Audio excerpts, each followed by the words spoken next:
1992. The Salem witch trials begin. 2018. Christine Ford publicly accuses Brett Kavanaugh of sexual assault. He is acquitted and appointed to the Supreme Court anyway. Ford has to move houses due to threats on her life. 1431. Joan of Arc is burned at the stake for heresy after leading an army against the English. 2006. Actress Tarana Burke coins the phrase Me Too in order to raise awareness of widespread sexual assault. 1794. Marie Laveau is born, and through her practice later becomes the Voodoo Queen of New Orleans. 2017. In the wake of the Harvey Weinstein scandal, #MeToo goes viral on Twitter. Tarana Burke has to come forward and state it is not a witch hunt or an attempt to take down men. 1486. The Malleus Maleficarum, or Hammer of Witches, is published. It suggests torture and extermination as the only acceptable punishments for witchcraft. 2015. Planned Parenthood is accused of illegally selling tissue from aborted fetuses for profit. It is stated by health advocates that this is a witch hunt on women's rights. 1693. Nearly 200 people were accused of witchcraft. 50 had confessed, 90 had been executed. 2012. Radio personality Rush Limbaugh publicly attacks an advocate for free contraception, stating, if we're going to pay for you to have sex, and by paying for your contraception, then you'd better put the videos online so that we can all watch them. 1910.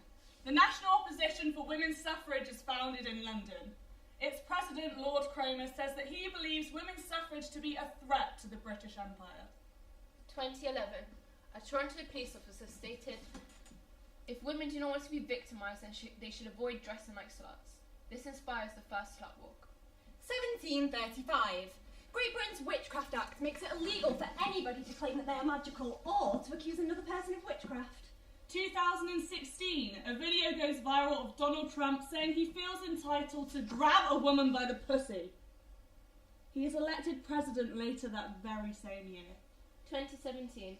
In the wake of the Manchester bombing, the Daily Mail publishes an article suggesting that Ariana Grande's revealing outfits are the motivation behind the attack. 2018. Actor James Woods publicly attacks Congresswoman Alexandra Ocasio-Cortez, calling her the most dangerous person in America. 2019. TV personality Jeremy Clarkson attacks environmental activist Greta Thunberg, calling her dangerous and mad. She is 16 years old at the time. 2020. Artists Cardi B and Megan Thee Stallion post the song Wow. Political commentator Ben Shapiro says that the song is misinformation as women do not in fact get that word. 2020. Author Joanne Rowling tweets an image of a shirt she has bought which states, "This witch doesn't burn." She publicly admits buying this shirt from a store which promotes violence against trans women and still has 14 million Twitter followers after this fact. 2021. TV personality Piers Morgan continues his attack on the personality of Meghan Markle. One day after International Women's Day, he states publicly that he does not believe Meghan to have ever felt suicidal. 2021. Although women are no longer burned at the stake, the witch hunt continues. When I was 15, I first started getting involved in online activism. There were loads of blogs and forums, and I just felt myself getting drawn in. Yeah, okay, it was mostly just sharing images and posts and feeling like you were changing the world, but it made me feel like I was doing something. It did make me kind of argumentative though, which all came to a head in a Year 10 politics lesson when I screamed at a boy who tried to play devil's advocate about abortion rights. He was a dick, obviously, but I still ended up getting kept behind. I can still remember my teacher's exact words. £5 for a blowjob? Are you fucking joking? Look, I know I'm young, but I'm not new to this. I don't understand why people think they could just negotiate in my line of work. I mean, if someone was to quote you a price of a kitchen, you're not going to argue what you think the kitchen's worth. You leave it to the experts who know what they're doing, has bills and rent to pay. At the end of the day, I'm still doing a job, and I need my money. So I don't know why it comes as such a surprise when... I found him in bed with 3 other people. 2 of them I'd never seen before in my life, but the third one was our postman. And the idea of looking him in the eyes after witnessing that every time I wanted to get a parcel, yeah, that kind of made me not want to exist. So I packed up the house and ran off with the kids, gone in 3 days flat. moved in with my sister, which is as far away as I could feasibly get. And of course, as far as everyone from his family is concerned, I'm basically the child snatcher who stole away his precious babies for no good reason and probably has a nasty little toy boy on the side, right? I even got a call from an unknown number the other day saying, "You're lucky I didn't send you to the head teacher's office. You're too opinionated and sometimes it's best you just keep that to yourself. You're very outspoken and that's okay for now, but when you get older, you're going to start offending a lot of people, especially men." And that really pissed me off. I mean, I know my worth. So I thought, fuck it with that client. I don't need him anyways. Yeah, I know, as surprising as it may be, I can actually pick and choose who gets to see me. It's not just a free-for-all where I have no autonomy or control. I can actually choose to do the filthiest things. The number was blocked, but I know that it's his brother. Knobhead. He never liked me in the first place anyway. So yeah. Married young, divorced young, 2 kids, and as far as everybody from my old life is concerned, I, of course, am the bad guy. He gets to play the hero, meanwhile, I'm the one that had to walk in and witness that fucking orgy, and it really stuck with me, hearing that from an authority figure. It made me second guess myself every time I went to share an opinion, which is shit because it goes against everything I believe in. Instincts. Queen of Wands. Initial instincts, a woman in touch with her fiery side. Outspoken and bold. Now this feels like it should be me, but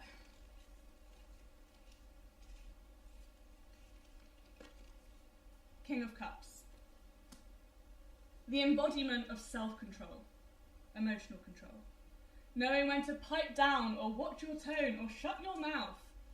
Of course represented on the card by a man. Who are very good at telling women when to watch their emotions, but not so good at doing what they say. Have you ever tried to tell a man when he's wrong? Yeah, not exactly much self-control there.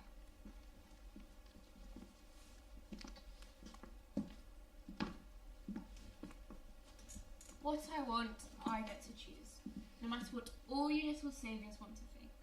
And there's a market for everything. I wouldn't have any business if there wasn't.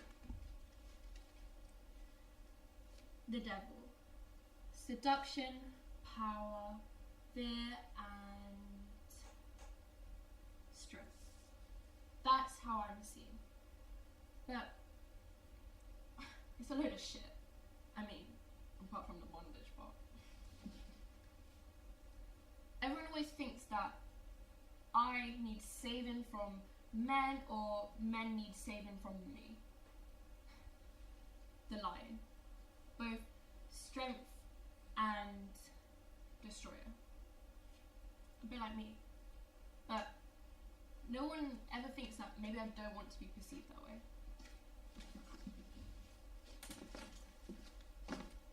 It's just not something that you forget easily. But it feels like everybody's forgotten that I was a person before the man who ruined my life entered it. Some man walks into my story, does something awful, and then, as far as everyone else is concerned, he's my beginning, middle, and end. And me existing without him is so alien to the people around us that the only way that they can rationalise it is to formulate a version where I'm the villain of the story.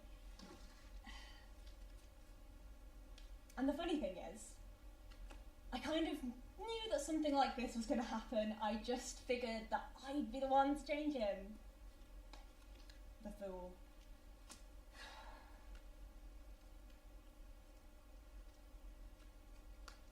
Yeah. Terrifying, right? Gotta be the most dangerous card in the deck. Destruction, desolation, the deserter. Except that's not what it means. It's actually meant to represent the death of an old life and birthing yourself into a new one. Getting a bit of self-fucking realisation, but I guess when it's a woman that does that, it's just as terrifying. When they call a woman dangerous, who is she dangerous to? What is the danger that she possesses? Is thinking for yourself such a danger? Speaking for yourself? Existing for yourself? Existing for yourself in a world that is so set on having you exist for others. Owning yourself in a world that tries to own you. But who is owned by the fear of a dangerous woman? What is there to be afraid of here? When the image of a woman is plastered on walls and billboards, or sold back to us at any price we are willing to pay, is she dangerous then? When she is told to swallow her thoughts like she's meant to swallow everything else, or close her mind like she is told to close her legs. A dangerous woman will only be scary to you if you have forgotten what women are to begin with. A dangerous woman will only be scary to you if you forget that women have voices to speak thoughts louder than they're willing to moan just to feel your little ego. Only if you forget that a woman who knows who she is dangerous only to the status quo. Only to the world as it is a church, where women must not speak, simply get on their knees and swallow the scripture of men's lies, worship something that they are not allowed to question. A dangerous woman will only scare you if this is your God, your chapter and verse. And if it is, then yeah, maybe you should be afraid. Afraid that we might smash the stained glass windows like it's a fucking glass ceiling. Or afraid that when we burn it to the ground like you tried to burn us, there will not be any ashes left for you to save. The tower. What will you do when the witches hunt you? When you are the ones who are accused? Which god will you turn to when women are no longer something for you to fuck or fuck over? When her body and mind live outside of your false dogma? The magician. When she will not be martyred for your cause and butchered in the name of purity? Where will you turn when there are no women left who will submit without question? The high priestess. Who will not refuse to answer back? Who will not fake it to make you happy? The lovers. Women who will not let you burn them for thinking. Who will not let you take away her broomstick? Because what are you afraid of? That she'll fly away on it or that she'll fuck it. Preparing confessions, seeking forgiveness. The star. Those that will rise and the people that you have broken will not be as quick to forget. We have not forgotten, so you will not be allowed to. Where will you turn when all women are practicing the witchcraft of existing without you? The Empress. Existing outside the lines of what you believe women to be. Women with voices and with minds and with middle fingers up. Women with cunts that are theirs and clits that are actually touched. Women with dicks and with hair and with fists that fight back. And with teeth that bite back. Women who will not sit down. Women who will not let you point your fingers in their face and tell them who they are. Justice.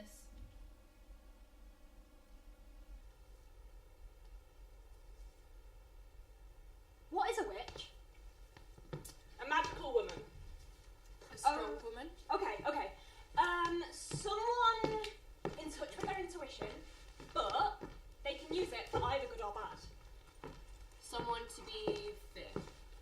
A witch is a long-haired lesbian with a bohemian fashion sense. Okay, yeah. A witch is anybody with magic powers, but you've got to admit, there's definitely some connotations of queerness there.